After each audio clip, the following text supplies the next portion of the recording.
মৃত্যুর কথা। বন্ধুরা, আশা করি তোমরা গ্রীষ্মের দাবদাহ কাটাইয়া বর্ষার আগমনীতে একটু স্বস্তির নিঃশ্বাস ফালাইছো। আদিকাল থেকেই প্রকৃতির সঙ্গে মানুষের এক নিবিড় সম্পর্ক। হিন্দু তথা সনাতন ধর্মেও এই সংযোগ দেখা যায়। প্রকৃতিরে মানুষ দেবতারূপে পূজা করছে। এমনই এক প্রাকৃতিক এবং ধর্মীয় আচার হইল অম্বুবাচী। আজকে এই অম্বুবাচী নিয়ে কিছু গুরুত্বপূর্ণ তথ্য তোমরা সামনে তুলে ধরুন। অম্বুবাচী কি? আমরা ধর্মীয় পূজাগুলি সূর্যের গতিবিধির উপর নির্ভর করে হয়। জ্যোতিষশাস্ত্র মতে সূর্য যে বারের যেই সময়ে মিথুন রাশিতে গমন করে তার পরবর্তী সেই বারের সেই সময়ে অম্বুবাচী হয়। অর্থাৎ আষাঢ় মাসের প্রথম 6 দিন 40 দণ্ডে মৃগশিরা নক্ষত্রের শেষ 2 পাদে সূর্যের ভোগ হয়। তারপরে যে 3 দিন 20 দণ্ড পর্যন্ত সূর্য আদ্রা নক্ষত্রের প্রথম পাদে থাকেন তাই অম্বুবাচী।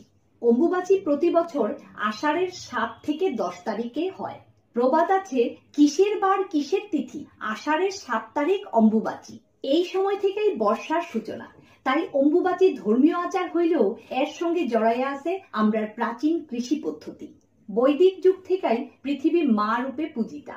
আষাঢ়ের শুরুতে যখন পৃথিবী বর্ষার জলে সিক্ত হইয়া ওঠে তখন তার ঋতুমতী নারী রূপে গণ্য করা হয়। এই অম্বুবাচীকে কোনো কোনো জায়গায় অমাবতী ও রজ উৎসবও বলে। অম্বুবাচী শব্দটি সংস্কৃত শব্দ অম্বু এবং বাচির থেকে আইছে। অম্বু মানে জল, বাচি মানে বৃদ্ধি। অতএব গ্রীষ্মের প্রখর তাপে শুষ্ক ধরিত্রীর বুকে বর্ষার জল সিঞ্চিত হইয়া নবরূপে ভূমি যেই সময় বীজ ধারণের যোগ্য হইয়া ওঠে সেই সময়েরই কয় অম্বুবাচী। অম্বুবাচী লাগার সময়রে বলে প্রবৃত্তি, ছাড়ার সময়রে বলে নিবৃত্তি। পঞ্জিকা মতে এবছর অম্বুবাচী প্রবৃত্তি 7 আষাঢ় 22 জুন দিবা 8:45 গতে এবং অম্বুবাচী নিবৃত্তি 10 আষাঢ় 25 জুন রাত্রি 9:08 গতে। অম্বুবাচী হিন্দু ধর্মের বাৎসরিক উৎসব। এই ব্রত বিভিন্ন প্রদেশের মানুষ পালন করে থাকলেও আসামের নীলাচল পাহাড়ের কামাখ্যা মন্দিরে এই অম্বুবাচীরে কেন্দ্র কইরা বিশাল মেলা অনুষ্ঠিত হয়। কামাখ্যা ধামের এই অম্বুবাচী মেলা শতাব্দীর পর শতাব্দী ধইরা জাতীয় ও আন্তর্জাতিক সম্প্রীতি রক্ষার জন্য বিশেষ ভূমিকা পালন করে আইছে। কিন্তু অম্বুবাচী কেন কামাখ্যা মন্দিরের বাৎসরিক উৎসব? তার উত্তর কামাখ্যা ধামের সৃষ্টি রহস্যের সঙ্গে জড়িত। শাক্ত ধর্ম অনুসারে মহামায়ার 51টি শক্তিপীঠের মধ্যে সবচেয়ে শক্তিশালী এবং প্রাচীনতম তন্ত্র সাধনার শক্তিপীঠ হইছে এই কামাখ্যা ধাম। কালিকা পুরাণে আছে, দেবী একসঙ্গে কামদা, কামিনী, কামা, কামাঙ্গদায়িনী ও কামাঙ্গ নাশিনী হওয়ায় তিনি কামাখ্যা বলে পরিচিতা। শাস্ত্রমতে মা কামাখ্যা অর্থাৎ উমা দেবীর আনন্দ বৃদ্ধির জন্য ভগবান শিব ব্রহ্মপুত্র নদের উপরে উমানন্দ নামে বিরাজমান। মা কামাখ্যা দর্শনের পরে উমানন্দ দর্শন না করলে ভক্তদের তীর্থ বৃথা। হিন্দু পুরাণ মতে দক্ষকন্যা সতী ছিলেন শিবের পত্নী। একবার দক্ষের যজ্ঞের সময় বিনা নিমন্ত্রণে উপস্থিত হইয়া সতী তার পিতা কর্তৃক স্বামীর অপমান সহ্য করতে না পাইরা যজ্ঞের আগুনে প্রাণ ত্যাগ করেন। এই সংবাদে ক্রোধে উন্মত্ত শিব সতীর নিথর দেহ নিজ কাঁধে নিয়া প্রলয় নৃত্য শুরু করে। জগৎ সংসার ধ্বংস হইয়া যাওয়ার ভয়ে ভগবান বিষ্ণু তার সুদর্শন চক্র দিয়া সতীর দেহ খণ্ড বিখণ্ড করে। মনে করা হয় দেবীর খণ্ডিত দেহের গর্ভ ও যোনি অংশ আসামের কামরূপ জেলার নীলাচল পাহাড়ে পতিত হয়।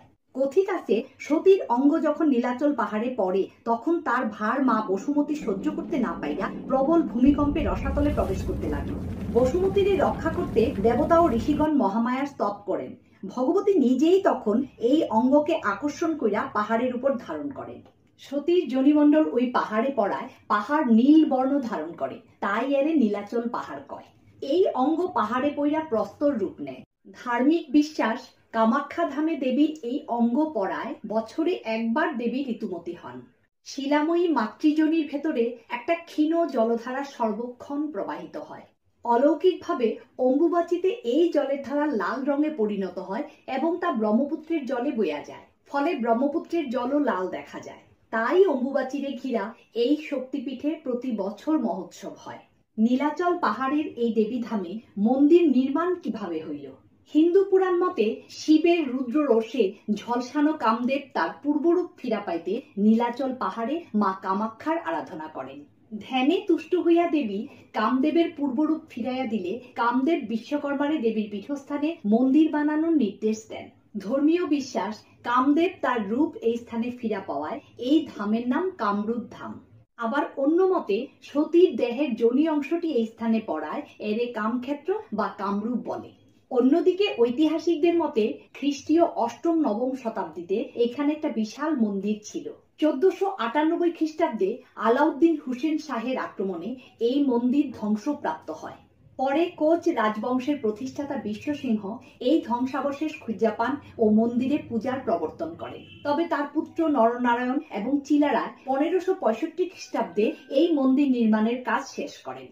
পরবর্তীকালে আহোম রাজারা এই মন্দিরটা আরো বড় করে তোলেন। মন্দিরটি তার স্বতন্ত্র স্থাপত্য শৈলীর জন্য বিখ্যাত, যা প্রাচীন ও আধুনিকতার সুরেলা মিশ্রণ। মন্দিরের কাঠামো, জটিল খোদাই এবং ভাস্কর্যের বিবরণ ঐতিহ্যগত অসমীয়া স্থাপত্যের নিদর্শন।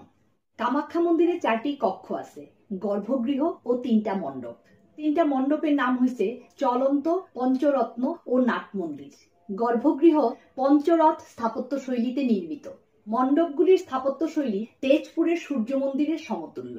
মন্দিরের চূড়াগুলি মৌচাকের মতো। গর্ভগৃহটি আসলে একটি ভূগর্ভস্থ গুহা। শুধু যোনি আকৃতির একটা পাথরের সরু গর্ত দেখা যায়, যা নারী প্রজনন অঙ্গের প্রতীক। এর মধ্যে প্রাকৃতিক ঝর্ণা থেকে অবিরাম জল প্রবাহিত হয়। এইবার আসি দেবীর পূজা কিভাবে করা হয়। মা কামাখ্যা 7ম শতাব্দী পর্যন্ত ব্রাহ্মণ্য প্রভাবের বাইরে ছিলেন। পরবর্তীকালে রাজা নরনারায়ণ ব্রাহ্মণ পুরোহিত দিয়ে মায়ের পূজা শুরু করান। প্রাচীনকালে কামাখ্যা ছিল খাসি উপজাতির বলিদানের জায়গা। এখনো সেই প্রথা দেখা যায়। ভক্তরা এখানে দেবীর উদ্দেশ্যে ছাগল বলি দেয়।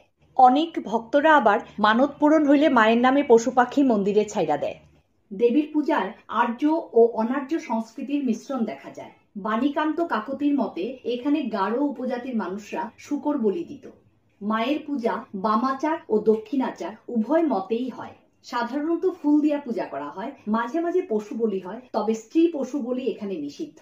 এইখানে কুমারী পূজাও হয়। এই মন্দির চত্বরে 10 মহাবিদ্যার মন্দিরও আছে। ভুবনেশ্বরী, বগলামুখী, ছিন্নমস্তা, তারা, কালী, ধূমাবতী, ভৈরবী, ত্রিপুরা সুন্দরী, মাতঙ্গী ও কমলা।